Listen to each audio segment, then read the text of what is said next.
Nunca pensé que la última noche con Laura terminaría en sangre, muerte y algo más, algo peor. Todo comenzó con una simple discusión, una pelea de esas que se vuelven rutina cuando el amor se disuelve como polvo en el viento. Pero esa noche, había un impulso dentro de mí, una oscuridad que no podía contener. Conducíamos en silencio, los faros del coche cortaban la negrura de la carretera desierta. No era la primera vez que nos alejábamos así de la ciudad, buscando arreglar lo que ya estaba roto. Pero en el fondo, yo sabía que no había nada que salvar. No la quería más. Y ella, bueno, ella lo sospechaba. ¿No vas a decir nada? Su voz cortó el silencio. Fría. Dura. Mi agarre en el volante se tensó. No quería hablar, no quería pelear otra vez. No quería nada con ella. Mi mirada se clavó en la carretera, en esa curva que siempre estaba desierta, donde no pasaba nadie. Una idea oscura me cruzó la mente, una idea que palpitaba como una bestia al acecho. Podría hacerlo parecer un accidente. Alex, respóndeme, gritó, golpeando el tablero con el puño. Su furia me irritaba hasta la médula. Y en ese momento, lo decidí. Giré bruscamente el volante. El coche patinó. Los neumáticos chillaron. Y Laura gritó. El auto se estrelló contra la barandilla de la carretera y rodamos colina abajo. Todo fue un torbellino de metal y vidrios. El impacto me dejó aturdido, pero estaba vivo. La cabeza me latía con fuerza, y la sangre corría por mi frente. Pero entonces la vi. Laura no tuvo tanta suerte. Su cuerpo yacía inerte, torcido en un ángulo antinatural. Su cuello, roto. El vidrio había hecho su trabajo en su piel, dejando cortes profundos por toda su cara, sus brazos, y su pecho. Sangraba, pero no más. Estaba muerta. Lo había hecho. Lo había conseguido. Por un segundo, el alivio me recorrió como una droga. Estaba libre. Ya no tendría que soportar su voz, su constante presencia que me asfixiaba. Nadie sospecharía nada. Era solo un accidente. Salí del coche, tambaleándome, con las manos temblorosas. El frío de la noche era agudo, pero lo ignoré. Lo único que pensaba era en volver a casa, alejarme de aquí. Dejé su cuerpo entre los escombros, asegurándome de que pareciera que todo había sucedido como debía. El plan perfecto. Pero cuando di el primer paso para alejarme de la escena, lo sentí. Un escalofrío recorrió mi espina dorsal, como si alguien me estuviera mirando. Volteé, y aunque sabía que Laura estaba muerta, sentí su presencia. El aire se volvió más denso, como si el mismo ambiente me acusara. Comencé a caminar más rápido, pero entonces escuché algo que hizo que la sangre se congelara en mis venas. Un susurro. ¿Alex? Me detuve en seco. No podía ser. No podía estar escuchando su voz. Giré hacia el coche destrozado. Ahí estaba, su cuerpo inerte, torcido, pero sus labios, se movían. Alex, ¿por qué lo hiciste? Mi corazón martillaba en mis oídos. No podía ser real. Me alejé, tropezando, el pánico me envolvía. Pero su voz me seguía, más fuerte, más cercana. No me dejes aquí, susurró, y ese susurro se transformó en un grito desgarrador. Alex. Corrí, tropezando con mis propios pies, sintiendo su aliento en mi nuca, sus pasos arrastrándose detrás de mí. Pero cuando llegué a la carretera, el horror estaba lejos de terminar. Los días que siguieron fueron un infierno. La policía compró la historia del accidente, nadie sospechaba. Todo iba según lo planeado. Excepto que Laura no se había ido. La primera noche que regresé a casa, todo estaba en silencio. Me senté en la cama, intentando dormir, pero no pude. El aire se sentía pesado, como si algo estuviera mirándome. Y entonces, de la nada, el crujido de la madera resonó por toda la habitación. Miré hacia la puerta y ahí estaba. Laura. De pie. Desnuda, su cuerpo destrozado y cubierto de sangre seca. Su cuello torcido, su piel pálida y fría como la muerte. Pero sus ojos, estaban abiertos. Me miraban con un odio que no había visto nunca en vida. ¿Por qué lo hiciste? Su voz era como el crujir de huesos rotos. Quise gritar, pero mi voz murió en mi garganta. Ella avanzó hacia mí, su cuerpo se movía de forma antinatural, sus pasos eran lentos y arrastrados. Cada paso que daba dejaba un rastro de sangre en el suelo. La habitación olía a podredumbre y descomposición. ¿Pensaste que podías escapar de mí? Su voz goteaba veneno. Pero siempre estaré contigo, Alex. Siempre. Traté de levantarme, de correr, pero no podía moverme. Era como si estuviera atrapado, paralizado por su mirada. Y entonces, antes de que pudiera reaccionar, la vi saltar sobre mí. Sentí el frío de su piel, sus manos desgarrando mi carne, su boca cerca de mi oído. Ahora, sentirás lo que yo sentí. Sus dedos se hundieron en mi pecho, desgarrando la piel y las costillas como si fueran papel. La sangre brotaba por todas partes, y el dolor era insoportable. Pero lo peor no era el dolor físico, era su risa. Esa risa distorsionada y rota, mientras me arrancaba la vida. Todo se oscureció. Mi último pensamiento fue que nunca debía haberlo hecho. Nunca debía haberla dejado morir. Pero en ese momento, comprendí la verdad. Laura no me dejaría ir. Jamás. Y ahora, estoy condenado. Nunca debí entrar a esa habitación. Incluso cuando era niño, me decían que no debía cruzar esa puerta. Mi abuela siempre me lo repetía, con su voz cansada y severa: lo que está ahí dentro no es para que lo veas. No es para que lo despiertes. Nunca entendía a qué se refería, ni tampoco quería entenderlo. Aún así, la curiosidad es un veneno, y cuando uno es joven, es fácil sucumbir. La casa de mi abuela era vieja, una reliquia familiar que había sido pasada de generación en generación. Desde que tenía memoria, ese lugar siempre me había dado una sensación extraña, como si el aire dentro fuera más pesado, como si las sombras tuvieran un peso distinto. Mi abuela vivía sola allí desde que mi abuelo había fallecido, y a pesar de que el tiempo parecía haberse detenido en ese lugar, había algo que siempre se mantenía constante: la puerta de la habitación del tercer piso. Era una puerta antigua, de madera oscura, con un picaporte oxidado que nunca había sido usado en mis años de vida. Se encontraba al final de un largo pasillo, y aunque no había nada que indicara que era diferente de las otras puertas de la casa, yo sabía que lo era. Nadie hablaba de esa habitación.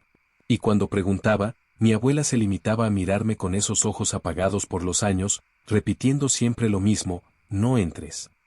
Crecí sabiendo que había algo extraño en esa puerta, algo que no encajaba con el resto de la casa. Pero nunca la abrí. No hasta que mi abuela murió. Después de su funeral, la casa quedó vacía. Era mi responsabilidad arreglar todo, limpiar y decidir qué hacer con la propiedad. Estaba solo. Mi familia no quería saber nada de esa casa, ni siquiera para venderla. Déjala caer, decían. Esa casa está maldita. Yo no creía en maldiciones, pero había algo en ese lugar que me inquietaba profundamente. La sensación de ser observado, de no estar solo. Dediqué días a limpiar, ordenar y deshacerme de las pertenencias acumuladas por mi abuela a lo largo de los años. Pero siempre evitaba el tercer piso. Siempre evitaba esa puerta. Hasta que una noche, después de varias horas de trabajo, me rendí ante la curiosidad. El silencio de la casa era opresivo, y el viento afuera hacía que las ramas de los árboles golpearan las ventanas como si quisieran entrar. Sentí el impulso, esa curiosidad infantil que nunca había desaparecido del todo. Sabía que no debía hacerlo, pero mi abuela ya no estaba allí para detenerme. Subí las escaleras del tercer piso con el corazón latiendo con fuerza en el pecho. El pasillo estaba más oscuro de lo habitual, y las luces parpadeaban como si algo estuviera interfiriendo con ellas. Al final del corredor, la puerta me esperaba, igual de cerrada que siempre. No entres. La advertencia de mi abuela resonaba en mi cabeza. Pero mis manos no la escucharon. El picaporte estaba frío, más frío de lo que debería estar en una casa tan vieja. Giré la manija lentamente, y el sonido de los engranajes oxidados rechinó como un grito agudo en el silencio de la noche. La puerta se abrió con un crujido largo y profundo. El aire que salió de esa habitación estaba cargado de polvo y algo más, algo que no podía identificar. Era denso, casi sofocante. El interior de la habitación estaba oscuro, pero la luz de la luna se colaba por una pequeña ventana al fondo, iluminando vagamente el contorno de los muebles cubiertos con sábanas blancas amarillentas. Di un paso adentro. La atmósfera cambió de inmediato. Era como si la temperatura hubiera caído varios grados en un segundo, y sentí un escalofrío recorrer mi espalda. Pero lo peor no era el frío. Lo peor era el silencio. Era un silencio tan absoluto que parecía absorber el sonido de mis propios pensamientos. La casa siempre había crujido, había tenido ruidos normales, pero en esa habitación no había nada. Avancé con cautela, el suelo de madera crujía bajo mis pies, pero apenas sonaba. Había un viejo armario al fondo de la habitación, una cama antigua y una cómoda llena de polvo. Parecía un cuarto normal, olvidado por el tiempo. Pero entonces lo vi. En la esquina de la habitación, casi oculto por las sombras, había un espejo. Un espejo grande, con un marco dorado ornamentado, cubierto por una tela negra. Algo en ese espejo me llamó la atención de inmediato. No era solo el tamaño ni la posición en la habitación. Era como si el espejo estuviera vivo. Me acerqué lentamente. Mi respiración era pesada, y el aire se sentía más espeso a cada paso que daba. Con manos temblorosas, levanté la tela que cubría el espejo. El reflejo me mostró la habitación, pero algo estaba mal. En el espejo, la habitación no era la misma. Los muebles estaban en posiciones diferentes, el polvo que había en la vida real no estaba en la imagen reflejada. Pero lo peor fue cuando me vi a mí mismo. No estaba solo en el reflejo. Detrás de mí, en el espejo, había una figura alta, delgada, con el rostro cubierto por una máscara blanca y rasgos deformados. Estaba tan cerca de mí que podía sentir su respiración en mi cuello, pero cuando giré la cabeza, no había nada ahí. El terror me paralizó. La figura en el espejo no se movía cuando yo lo hacía. Simplemente se quedó ahí, mirándome con esos ojos vacíos, mientras yo temblaba de miedo. Quería correr, pero mis pies no respondían. Entonces, lentamente, en el reflejo, la figura levantó una mano hacia mí. Sentí su frío acercándose a mi piel, pero aún no había nada detrás de mí. El espejo era lo único que mostraba esa presencia aterradora. Y luego, la mano se cerró alrededor de mi cuello. El dolor fue insoportable. Sentí como algo invisible me apretaba, me asfixiaba. Mis manos volaron a mi garganta, pero no había nada que pudiera tocar, nada que pudiera detenerlo. Solo estaba yo, frente al espejo, observando cómo esa cosa me mataba en su mundo reflejado. Justo antes de desmayarme, vi algo más en el espejo. Mi abuela. Estaba allí, de pie en el marco de la puerta, observando la escena. Su rostro estaba lleno de tristeza, pero no dijo una palabra. Caí al suelo. Cuando desperté, la habitación estaba igual de oscura, el espejo cubierto de nuevo por la tela negra. Pero algo había cambiado. Ya no estaba solo en esa casa. La figura del espejo estaba conmigo. Era una de esas noches frías y sin luna, donde el silencio del cementerio te cala hasta los huesos, donde incluso los muertos parecen dormir en paz. Lucía, Marta y yo, llenas de estúpida curiosidad adolescente, decidimos hacer algo que jamás deberíamos haber hecho, jugar con la ouija en el cementerio. El aire se sentía denso, sofocante. Caminamos por los senderos oscuros, iluminadas solo por la tenue luz de nuestros teléfonos. El suelo crujía bajo nuestros pies, y cada sombra parecía un espectro listo para saltar. Pero nos reíamos, ignorando el mal presentimiento que se asentaba en el estómago. Nos instalamos frente a una lápida desgastada. El nombre apenas era legible: María del Carmen Torres, 1962 a 1992. Lucía, siempre la líder, sacó el tablero de ouija de su mochila con una sonrisa torcida. «Vamos, esto será divertido», dijo. «Veamos si María quiere hablar con nosotras». Nos sentamos alrededor del tablero. El viento susurraba entre las lápidas, como si algo estuviera atento, esperando. Marta y yo colocamos los dedos sobre el planchet, nuestras respiraciones pesadas. Lucía, burlona como siempre, fue la primera en hablar. «¿María? ¿Estás ahí?» El silencio fue absoluto. Ni siquiera el viento se movía. Pero luego, de repente, el planchet se movió solo. Marta y yo nos miramos, pálidas. Lucía rió, pensando que una de nosotras lo estaba empujando, pero yo sentí algo más. Algo helado recorriendo mi columna. «No es gracioso, Lucía», murmuré, pero ella simplemente rió. «No soy yo». El planchet seguía moviéndose, lento pero firme. «San. Y». «Sí». María estaba con nosotras. «¿Qué quieres?», preguntó Marta, con voz temblorosa. Las palabras N, O, M, E, I, N, V, O, Q, U, E, N, se formaron en el tablero con una rapidez espeluznante. «No me invoquen». En ese momento, sentí como el aire a nuestro alrededor se volvió helado, como si algo oscuro y maligno nos estuviera envolviendo. Mi corazón latía con fuerza, y mis manos temblaban mientras retiraba mis dedos del tablero. Quería irme, pero ya era demasiado tarde. El suelo bajo nuestros pies comenzó a temblar, y un sonido gutural emergió de la tierra, como si algo estuviera intentando salir de su prisión subterránea. Lucía gritó, pero no por miedo, sino por la emoción de lo que pensaba que era una broma. Pero yo vi algo que ella no vio. La lápida de María comenzó a sangrar. Un líquido oscuro y espeso, como la sangre coagulada, se deslizaba por las grietas de la piedra. El olor era insoportable, un hedor putrefacto que me revolvía el estómago. Marta se llevó las manos a la boca, ahogando un grito. La tierra se estaba abriendo frente a nosotras. «Vámonos», grité, sin esperar respuesta.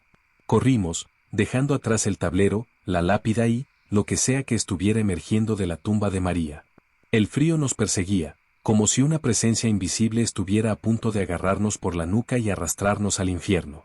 Llegamos a la casa de Marta, la más cercana, y cerramos la puerta de golpe, jadeando, intentando convencernos de que todo había sido una mala broma. Pero el olor a muerte seguía en el aire. ¿Y si está viniendo detrás de nosotras?, pregunté, más para mí misma que para ellas. Lucía se rió, aunque su risa sonaba nerviosa. Pero entonces lo escuchamos. Un golpe. Fuerte. Directo en la puerta. Y luego otro. Bam. Bam. Bam. Nos quedamos en silencio, sin movernos, solo observando la puerta temblar bajo la fuerza de los golpes. «No abras», susurré, mientras el miedo se apoderaba de mi cuerpo.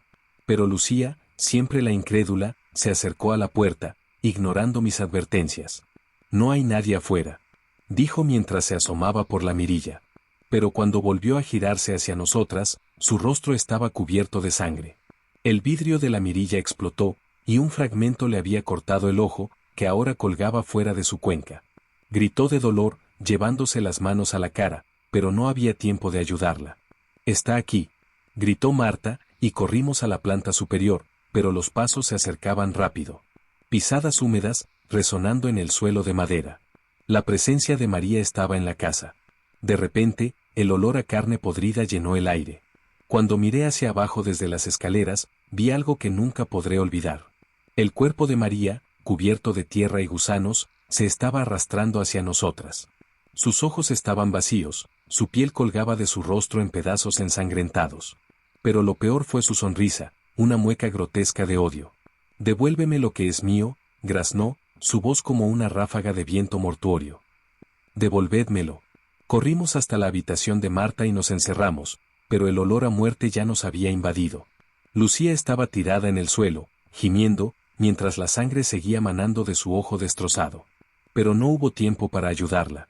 La puerta se abrió de golpe, arrancada de sus bisagras, y María entró. La sangre y la tierra goteaban de su cuerpo, dejando un rastro pútrido por donde pasaba.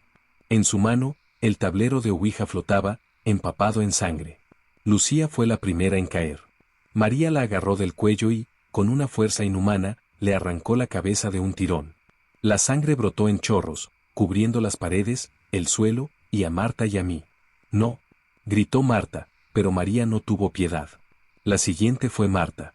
María la arrastró por el suelo, mientras ella gritaba y pataleaba, pero era inútil. Cuando la sombra de la muerte la envolvió, lo último que vi fue su cuerpo siendo desgarrado, trozo por trozo, mientras la sangre se esparcía como una lluvia carmesí. Y ahora, estoy sola. La siento detrás de mí, puedo escuchar su respiración putrefacta en mi nuca. No puedo moverme. No puedo respirar. Ella viene por mí. Y sé que esta vez, no me dejará escapar.